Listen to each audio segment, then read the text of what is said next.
Let's talk to Dr. Alan Mendoza, because China is very much on our minds this week. He's the Executive Director of the Henry Jackson Society. Alan, a very good afternoon to you. Afternoon, Mike. You, like me, may have been rather surprised to know that members of the government with official ministerial telephones were actually looking at TikTok on them. They've now had to ban it. As I said last night on the talk, it's probably a bit late now. China's probably got all the information they need, haven't they?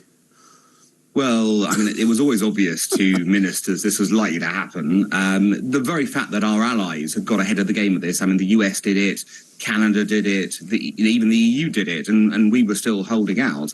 It is kind of a bit silly to think that if your allies think there's a major security threat, you're going to be somehow exempt from it. The reality is we know there's a potential security issue with TikTok, as with any Chinese company with access, and the government's done the right thing now to say enough's enough. Yeah, absolutely right. But is the damage done? I mean, it's a serious question in a way, because if you can, in fact, I mean, I spoke to Jacob Rees-Mogg yesterday, and he said he doesn't have TikTok on his phone, but his children have it on theirs. And what I've been told about the technology is that if you're kind of in and around the personage of somebody that you'd quite like to track, they can still do that.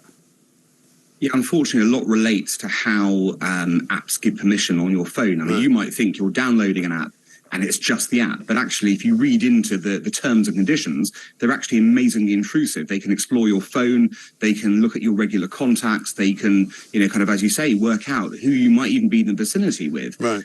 Different apps, different conditions. But the reality is, all of us should be more aware of what we've got on our phones, because it's no surprise you're targeted constantly by adverts, etc., because you've given permission for adverts to do that, for apps to do that to you. Yeah, exactly right. And most people are clicking on things that without even knowing what that means, right? They're clicking on it. So if it even says these are our terms and conditions, nobody's reading them. You just go, yeah, right, okay, that's fine. And some people have pointed out to me, isn't it a bit naive to think that this is only being done by TikTok? It's probably also being done by Meta, i.e. Facebook and Instagram and WhatsApp and all of that. So, I mean, we live in a very different world. If you're going to talk about spying, there's an awful lot of spying that you don't need to do. It just comes to you. No, you're completely right. I mean, many apps do this, but there's one big fundamental difference. The TikTok data can technically, even though they claim it, they won't allow it, but technically it could be, if you like, commandeered by the Chinese government. The reason for this, I think people need to understand it. The Chinese government passed a law a few years ago to say that any Chinese company who it requests information from has a legal duty to provide that to the Chinese government. Now, TikTok will tell you, well, hang on, we've got subsidiaries, although our parents are a Chinese company, we keep our data in other places. But the reality is we've got no idea what might go on behind closed doors. And if an order comes from the Chinese government, Mike, I can assure you that TikTok's top brass are going to have to comply, or else they'll be put in jail. Yeah, absolutely right. Or maybe not even that. They might just disappear, I suppose. But, I mean, is it sort of viable to argue the case that this is really a spying operation for China? Well, there are two different issues here. Number one, could the Chinese theoretically at least access your data without you knowing? And the answer is definitely yes, given what I've just said about the law that enables them to do that. Yeah. The second issue is we all know that social media has algorithms, etc., that, kind of dictate what you see and how you see it.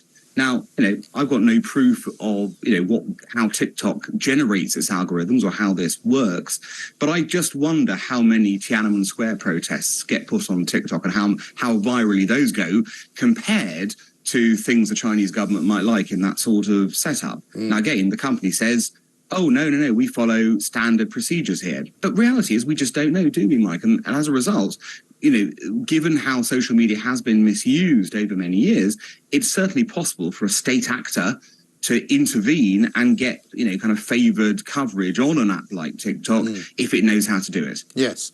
And I think we probably would lift the stone, if you like, of social media apps and activity and find some pretty horrible things. I don't really know, and I don't know whether you do. I know you guys have been calling for this for a while, that TikTok really is a threat to national security. But when you think about all of the things that happen, all of the coincidental adverts that appear on Facebook when you've just been talking about something, how much of our data is actually just out there for anyone to use for whatever purpose they want?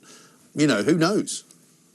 Well, who knows, but I can guarantee you it's loads more than you think is out there, that's for sure. Yeah. Because as you pointed out earlier, we've signed away our rights. You know, we look at the terms and conditions of that, we're looking at them, we go, okay, access this, access that.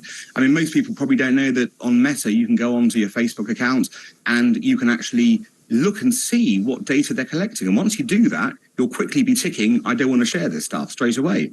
Very possible to do, and I'd encourage anyone to do it. The reality is we're far too lax with information, with our own data. And given where the world is heading in terms of data being the key commodity and the rise of AI in particular, I think we need to be much more careful and citizens need to be protected better. And it should be, in fact, the role of government to work out what is fair and appropriate here in terms of allowing citizens to sign up things without them even realising, to make sure we don't give away the crown jewels, as it were. Do you think it's partly the fact that even if they are running the kind of the culture and media department of this government, they're not really up to speed, and we don't have enough kind of clever people in government who know enough about this kind of software and this kind of these kind of apps? Well, I think it's a failure, really, to react to the change, the pace of change. Look, there are plenty of, clever people. I've dealt with, a whole stack of people in disinformation working for government. They know what they're doing, but the issue is that things move so quickly and government moves so slowly as an entity, as a lumbering beast. If you think about how slowly it moves, but by the time you move to act on something, the damage is already done. Yeah, we did TikTok. Now, who knows what may have been or may not have been downloaded since? Yes. Yeah, but the door, it's rather like shutting the stable door once the horse has potentially bolted. Well, exactly what I said just the other night. Good to talk to you, Dr. Ella Mendoza. Thank you very much indeed, Executive Director of the Henry Jackson Society.